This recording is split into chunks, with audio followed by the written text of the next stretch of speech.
నమస్తే అండి. ఈరోజు చాలామంది వ్యూవర్స్ అడుగుతున్న ఒకే ఒక క్వశ్చన్, విడాకులు రాకుండా రెండో పెళ్లి చేసుకోవచ్చా?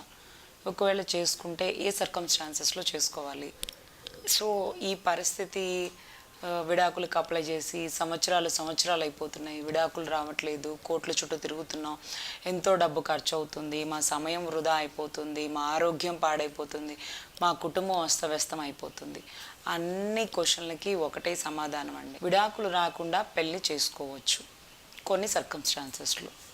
సో అది ఏ సర్కమ్స్టాన్సెస్లో అంటే, మనకు ఒక హిందూ ధర్మం ప్రకారం ఒక మనిషి కనపడకపోతే, ఒక మనిషి చనిపోయినట్టుగా ఎప్పుడు నిర్ధారిస్తారు అంటే ఎన్ని సంవత్సరాలకి?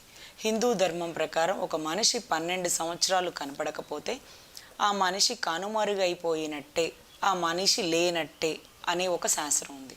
అదే రకంగా ముస్లిం ట్రెడిషన్లో 99 సంవత్సరాలు ఒక మనిషి కనపడకపోతే ఆ మనిషి చనిపోయాడని నిర్ధారిస్తారు, అది ముస్లింల. వీటన్నిటికీ మించి మన ఇండియన్ ఎవిడెన్స్ యాక్ట్ ఏం చెప్తుంది అంటే, ఒక మనిషి 7 సంవత్సరాలు కనపడలేదని నిర్ధారిస్తే ఆ వ్యక్తి కనుమరుగైపోయినట్టే, అంటే ఆ వ్యక్తి చనిపోయినట్టే, ఆ వ్యక్తి ఇక లేనట్టే, ఆ వ్యక్తి ఇక రానట్టు అని నిర్ధారించడం అయింది. సో ఇప్పుడు ఈ పద్ధతిలో 7 సంవత్సరాల్లోనే ఇండియన్ ఎవిడెన్స్ యాక్ట్ ప్రకారం మనం చనిపోయాడు అని నిర్ధారించాలంటే ఎలా? సో మనకి ఒక వ్యక్తి కనపడటం లేదు అనగానే మనం ముందు ఏం చేస్తాం? ఒక పాంప్లెట్స్ వేయించి అన్ని చాట్ల పబ్లికేషన్స్ చేస్తారనమాట. ఈ వ్యక్తి కనపడట్లేదు, ఎవరైనా దొరికిన వారు ఆచూకీ ఇవ్వండి, లేదా దొరికిన వారికి ₹1,00,000 పారితోషికం ఉంటుంది, ఈ వర్షన్ అంతా చెప్తాం కదా. అదే రకంగా ఎఫ్ఐఆర్ అంటే పోలీస్ స్టేషన్లో మిస్సింగ్ కంప్లైంట్ ఇస్తాం. ఒకవేళ కిడ్నాప్ అయ్యారా, ఒకవేళ ఏమన్నా చనిపోయాడా, ఒకవేళ ఏమన్నా యాక్సిడెంట్ అయ్యాడా, లేకపోతే ఎక్కడన్నా ఒక అనుమానాస్పద మృతి కలిగినటువంటి ఒక సస్పెక్టబుల్ బాడీ దొరికినప్పుడు, ఆ బాడీ ఎవరిదో కాదో తెలియనప్పుడు, అప్పుడు పోలీస్ వారు ఎవరైతే కనపడట్లేదు అనే కంప్లైంట్స్ ఉన్నాయి చూడండి, అవన్నీ రెక్టిఫై చేసి వాటిని మ్యాచ్ చేసుకుంటారు. సో ఈ వ్యక్తి ఆ వ్యక్తి ఒకరేనా, ఏదన్నా ఆచూకీ ఉందా, ఆ పేరెంట్స్ అందరినీ పిలిపిస్తారు. ఇదొక ప్రొసీజర్. సో 7 years అని ఎప్పుడు నిర్ధారిస్తారంటే, మిస్సింగ్ కంప్లైంట్ ఇచ్చిన దగ్గర నుంచి, ఎఫ్ఐఆర్ అయిన దగ్గర నుంచి, ప్రాపర్ ఎంక్వైరీ అంతా జరిగి ఒక 1 year తర్వాతనో, ఒక 6 months తర్వాతనో, ఒక 2 years తర్వాతనో ఈ వ్యక్తి కనపడట్లేదని పోలీస్ వారు నిర్ధారిస్తారు. 2 years అయింది, కనపడట్లేదని పోలీస్ వారు నిర్ధారించారు కదా అని మీరు పెళ్లి చేసుకోవచ్చా అంటే అది చట్టం కాదు. ఇండియన్ ఎవిడెన్స్ యాక్ట్ ప్రకారం ఖచ్చితంగా పోలీస్ వారు నిర్ధారించినప్పటికీ ఒక 2 సంవత్సరాలైనా 3 సంవత్సరాలైనా అది కన్సిడర్ చేయరు. ఎందుకంటే అది 7 సంవత్సరాలు కంప్లీట్ అయిన తర్వాత మాత్రమే అది చట్టంగా పరిగణించబడుతుంది. ఆ వ్యక్తి కనిపించినట్టు, లేకపోతే ఆ వ్యక్తి లేనట్టు, లేకపోతే ఆ వ్యక్తి చనిపోయినట్టు నిర్ధారించడం అవుతుంది. సో ఇది ఈ రకంగా ఉన్నటువంటి ఇండియన్ ఎవిడెన్స్ యాక్ట్ అండి. సో మనకొచ్చి సెక్షన్ 107, 108 దీన్ని నిర్దేశిస్తుంది. అదే రకంగా హిందూ ట్రెడిషన్ ప్రకారం ఉన్నటువంటి 12 సంవత్సరాలు, ముస్లిం ట్రెడిషనల్ ప్రకారం ఉన్నటువంటి 99 సంవత్సరాలు కాకుండా ఇండియన్ ఎవిడెన్స్ యాక్ట్ ప్రకారం 7 సంవత్సరాలనే కోర్టు పరిగణించబడుతుంది. ఎందుకంటే ఇంకా కనపడట్లేదని నిర్ధారిస్తే ఇక్కడ ఆస్తి విషయాలు కీలకమైనవండి, భార్యాభర్తల విషయాలు కీలకమైనవి, డిజిగ్నేషన్స్ కీలకమైనవి. సో ఇవి స్టెప్ బై స్టెప్ అనమాట. ఒక వ్యక్తి కనపడట్లేదు అంటే ఆ వ్యక్తికి సంబంధించిన ఉద్యోగం ఆ కుటుంబాల వాళ్ళకి ఎవరికి ఇవ్వాలి, ఇది మహారాష్ట్రలో, తర్వాత జైపూర్, బాంబే, కర్ణాటక చాలా కేసెస్, తెలంగాణ కేసెస్లో కూడా సస్పెక్టబుల్స్ ఉన్నాయండి. ఎందుకంటే ఒక గవర్నమెంట్ ఎంప్లాయీ, ఒక పోలీస్ ఆఫీసర్, ఒక ఎంఆర్ఓ సడన్గా కనపట్లేదు, ఒక 1 year అయింది, 2 years అయింది, వెతికి కనపట్లేదు. ఇప్పుడు ఆ రిటైర్మెంట్ బెనిఫిట్స్ ఎవరికి ఇవ్వాలి, ఆ జాబ్ ఎవరికి ఇవ్వాలి, దీని అన్నిటి గురించి నిర్దేశిస్తాం. సో ఇటువంటి విషయాల్లో 7 సంవత్సరాలని కోర్టు కీలకంగా పరిగణిస్తుంది. సో అదే రకంగా ఇంకా వైఫ్ కనుక ఒక ఒక ఒక రకమైన డిసీజ్ అనమాట, అదేంటంటే స్ప్రెడ్ అయ్యే డిసీజ్ కావచ్చు, నాన్ క్యూరబుల్ డిసీజ్ కావచ్చు, ఆ డిసీజ్ తగ్గపోవచ్చు, లేకపోతే ఒక మెంటల్ సైకలాజికల్ డిజార్డర్ కావచ్చు.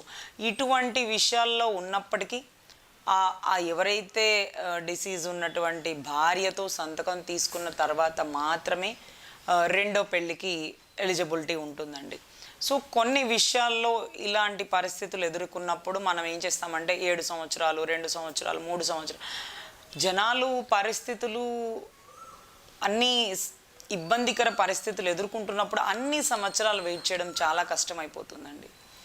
సో ఇక్కడ మోస్ట్ ఆఫ్ ద టైం ఏం జరుగుతుందంటే ఆ, చాలామంది డబ్బు పోగొట్టుకోవడం, అంటే కోట్ల చుట్టూ తిరుగుతూ సమయం వృధా అవ్వడం, వీటన్నిటికంటే మించండి ఆరోగ్యాలు, ముఖ్యంగా ఇంట్లో పెద్దవాళ్ళు ఎవరైతే ఒక వ్యక్తికి సంబంధించినటువంటి భార్యాభర్తల సంబంధం మధ్య ఇబ్బంది జరుగుతుందో ఆ వ్యక్తి కుటుంబంలో తల్లి తండ్రే కాదండి, ఆ వ్యక్తికి సంబంధించిన తాతయ్య, నాయనమ్మ, కుటుంబ సభ్యులు, ముసలి వాళ్ళు కూడా చాలామంది బాధపడే పరిస్థితి అండి.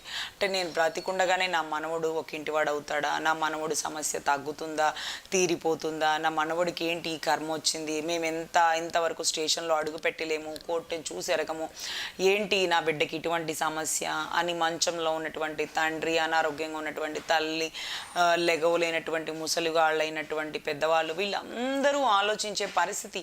ఒక సమస్యకు ఒక సొల్యూషన్ ఎప్పుడు వస్తుంది, ఎప్పుడో తెలియదండి. కోర్టు అంటేనే ఇక మన చెయ్యి దాటిపోయినప్పుడు. చాలామంది ఒక సామెత అంటారు, గెలిచిన వాడు కోర్టులో, అంటే గెలిచిన వాడు ఓడిపోయిన వాడు కోర్టులో ఏడుస్తాడట, గెలిచిన వాడు కోర్టు బయట ఏడుస్తాడట. కోర్టు బయట గెలిచిన వాడు ఎందుకు ఏడుస్తాడా అని నేను ఎన్నోసార్లు ఆలోచించేదాన్ని. కేసు గెలిచాడు కదా అని. కానీ కేసు గెలిచాడు, ఎన్ని సంవత్సరాలకి గెలిచాడు, ఎంత డబ్బు ఖర్చు పెట్టుకొని గెలిచాడు, ఎంత సమయం వృధా అయింది, ఎంత ఆరోగ్య పరిస్థితి దిగజారింది, ఇవన్నిటినీ దృష్టిలో పెట్టుకుంటే ఓడిపోయినోడు గెలిచినోడు ఇద్దరూ ఏడ్చినట్టే. ఎందుకంటే సమయం విలువైనది, డబ్బు విలువైనది, తిరగడం, ఆరోగ్యమే మహాభాగ్యం అంటారు కదా. So health is very important. So ఈ సమస్యతో మెయిన్ హెల్త్ ఇష్యూస్ స్టార్ట్ అయిపోతున్నాయండి. ఎందుకంటే మనకి షుగర్ డిసీజ్ ఉన్న వాళ్ళకి మనం చెప్పుకుంటాం, మెడిసిన్స్ వేసుకుంటున్నారు, ఇన్సులిన్ వేసుకుంటున్నారు, అయినా సరే షుగర్ కంట్రోల్ అవ్వట్లేదు. బీపీకి మెడిసిన్ వేసుకుంటున్నారు, ట్రీట్మెంట్ తీసుకుంటున్నారు, అయినా సరే బీపీ కంట్రోల్ అవ్వట్లేదు. అంటే బీపీని పెంచేటటువంటి ప్రాబ్లమ్స్ కళ్ళ ముందు, షుగర్ని పెంచేటటువంటి ప్రాబ్లమ్స్ కళ్ళ ముందు, ఇవన్నీ కనపడుతుంటే మెడిసిన్ పనిచేయటం లేదండి. మెడిసిన్ కొంతవరకే. ఆలోచనే ఒక మనిషికి కోపాన్ని తెప్పిస్తుంది, ఆలోచన ఒక మనిషికి షుగర్ని పెంచేస్తుంది. డాక్టర్ అంటారు, స్వీట్ ఐటమ్స్ ఏమీ తినకుండా నాకు ఎలా పెరిగిపోయిందని అడుగుతున్నావు కదమ్మా, నువ్వు ఎందుకో ఆలోచిస్తూ ఉన్నావు, నీ ఆలోచనలు కంట్రోల్ చేయ, ఆలోచన షుగర్ని పెంచేస్తుందని. మరి ఇలాగ ఎంతమంది పెద్దవాళ్ళు ఇబ్బంది పడిపోయి, కొంతమంది అయితే ఆశ్చర్యంగా నన్ను అడుగుతున్నారు, నాకు కాల్ చేసి, నాకు పెరాలసిస్, స్ట్రోక్ వచ్చింది, నేను మంచంలోనే ఉంటాను, నేను అసలు బయటికి వెళ్ళలేను, అసలు నాకు ఒక మనిషి చేయాలి అన్ని కార్యక్రమాలు, నా మీద ఏ2గా పెట్టేశారమ్మా, మరి నేను ఎట్లా క్వాష్కి వెయ్యొచ్చా హైకోర్టులో, నా పరిస్థితి ఏంటని అడుగుతున్నారు. ఒక ఆవిడకి క్యాన్సర్ ట్రీట్మెంట్ జరుగుతుంది, ఒక తల్లికి, ఆవిడకి అడుగుతున్నారు. సో చాలా బాధగా ఉందండి. ఎందుకంటే ఆడది అంటే ఒక కోడలుగానే గుర్తించినటువంటి రాజ్యాంగం అత్తని కోడలిగా, అంటే అత్తని ఆడదానిగా, ఆడబిడ్డని ఆడదానిగా గుర్తించాల్సి ఉంటుంది.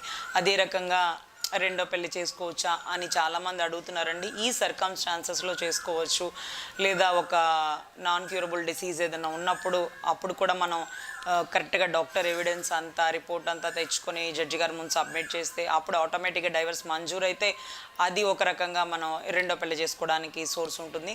అదర్వైజ్ ఖచ్చితంగా 7 సంవత్సరాలు కంప్లీట్ అవ్వాలి as per Indian evidence act 107, 108 ప్రకారం అండి.